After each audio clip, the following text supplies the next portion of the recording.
Hey, what's up, guys? Welcome back to the channel. I have a brand new board and train dog in there called Zelda. She's a couple years old. Today, I'm just going to be using my dog Rosie as a little bit of a helper to kind of just. She's fearful in there, she's fearful, and whenever I do this situation, it's always like instinct and what I think might happen, and I'm using specific dogs for the specific reason.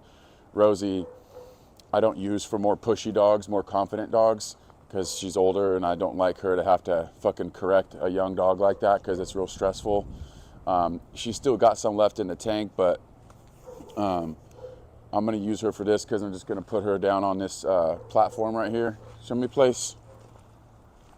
Got a nice little Mickey Mouse blanket on there, and I'm going to ask her to just stay there, and I'm going to bring the dog out, and I'm going to kind of get a feel for where Zelda is in reference to the dog thing, and just make sure it's a positive experience and kind of just get my information from there. I don't know exactly what's going to happen right now, but I'm going off my instinct and my experience and how I like to sort of do things calculated. So I'm just going to take you guys along for the ride. Get you down? Good job. So could you just stay right there for a sec? I'll be right back, guys. Don't touch that dial. Just stay right there, bud.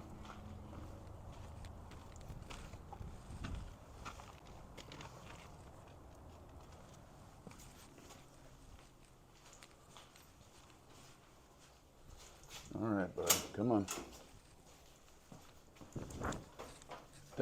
Come on, mamas. Let's go. I'm about to introduce you to a girl called Rosie. Stay, Rose. Down. Good, down. Hey, good job. You held it. Steady. Place. Down. Steady. You steady, girl.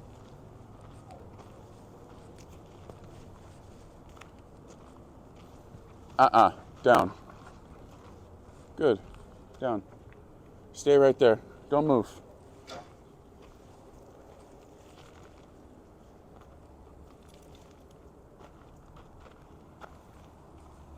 see what I mean? Down. Good, down.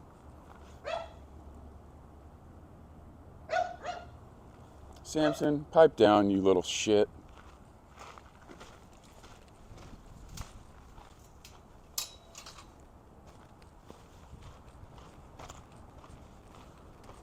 Good, down.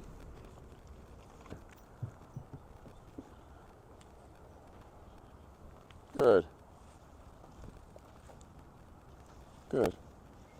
Showing a little bit, just get a little more bravery getting closer to her. Rose, with me. Good.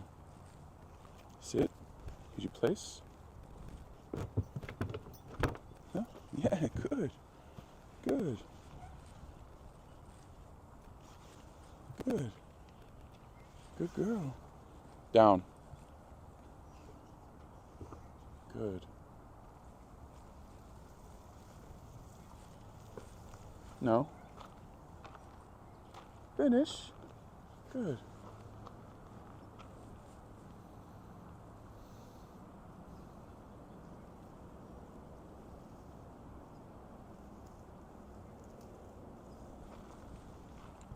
Hey.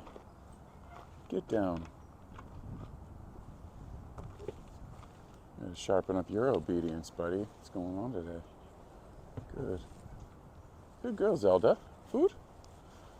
Good. Down.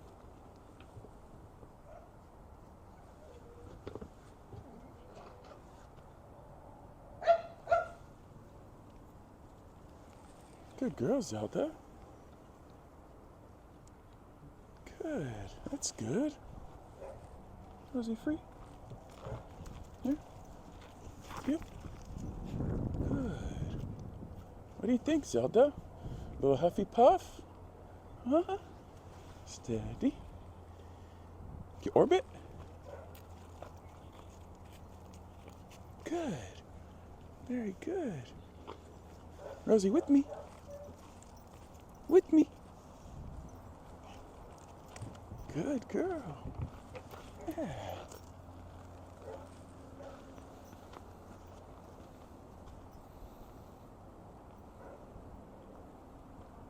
Good girl, Zelda.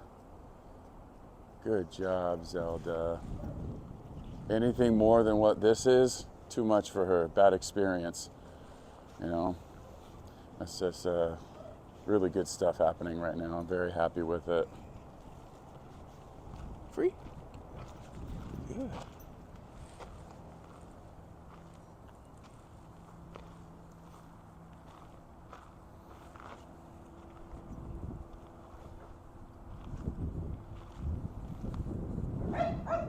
Samson, put a sock in it.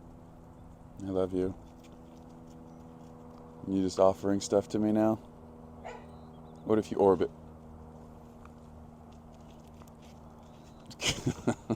That's good. That's good stuff, buddy.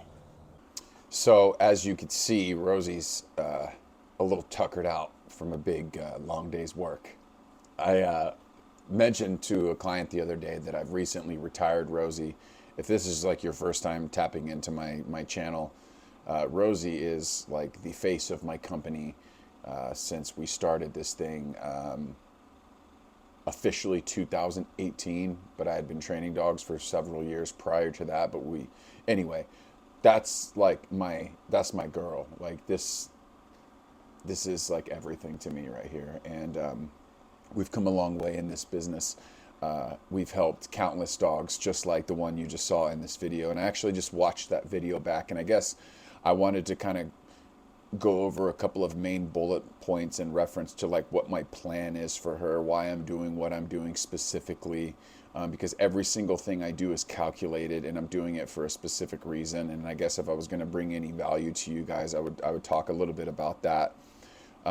Zelda is a dog to me that lacks experience in life, and I don't know the full extent of what her management program has been like in her everyday life with her current owners, who are absolutely amazing people. They have amazing hearts, and I always tip my cap to people who are trying to learn a little bit more and do better for their dogs. And if they bring me their dog, that's exactly what they're trying to do. So never in a million years would I ever throw shade at any of my clients for trying to do better. A lot of dog trainers actually do that. If they can't solve a problem, or if they're not sure of something, a lot of dog trainers have the tendency of blaming the owner for that. In some instances that may be the case, but in a lot of instances it's not. But in any case, Zelda is a dog that lacks experience, and what my goal is for her is to give her more experience and make sure that this experience is a very positive one. And that's why I specifically chose Rosie for this exercise, is because I knew that it was going to be nothing but a positive experience. Had I have chose like Jolie, my younger female, or I could have probably used Athena, because Athena is relatively neutral and she's very indifferent to other dogs. She doesn't really seek interaction too much. And I think that would have been a terrible, terrible negative experience for her had I used a dog like Joe, who's very like curious and up in your face and super overconfident. For a dog like Zelda, that would be a big setback. As you could see how kind of sketched and skeppy she was just with Rosie, who was, essentially not paying any attention to her at all. And so a way that I like to help build dogs up is by giving them these positive experiences and an opportunity to grow, and take a couple of steps forward in the progress. And so that's exactly why I used Rosie. I think there was a portion of the video there where you actually saw Zelda become curious. And with repetitions, with multiple positive experiences, what we're looking for is for Zelda to sort of come out of her shell. And ultimately, my goal is to just see her be a dog, a happy dog, not like looking over her shoulder. Now, I don't know if I'm going to be able to get there. I don't know the potential genetic disposition, bad blood, in reference to like just being a sketchy dog in general. Maybe that's what I'm up against. I'm not sure. But I do know that we're going to put our, best foot forward in reference to trying to build her up a little bit so we could just see that dog come out. You guys know what I'm saying when I say that? Like just a happy-go-lucky dog that's just like not really like just in their own head all the time. Now that's easier said than done. And the only way that I know how to do that is by setting up positive experience, providing leadership, guidance, working obedience, good routine, just a great, solid, healthy routine, rules, boundary, structure, all these things that we constantly talk about as pet dog trainers that are healthy for dogs. One example analogy that I like to make for my people to help them understand how a dog can actually build their confidence by being a better leader themselves is when you got a fearful dog, when you got a sketchy dog that seems confused and uncertain about a lot of things, one of the things could be that there isn't a lot of leadership and a lot of guidance from the owner. Now, I'm not saying this to be the case with the people that have her. I don't know.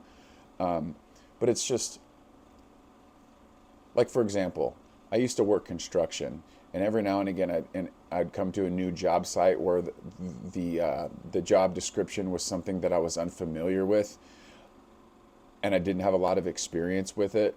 I would have the tendency of being uncertain and fearful and skeptical of what it is I was about to do. But my boss come up to me and say, "Hey, man, don't worry about it. Like, I'm going to walk you through this, and I'm going to show you exactly what to do, and we're going to get through this together." I would suddenly lose that fear and skepticism and uncertainty because somebody basically just put their arm around me and said they were going to show me what to do.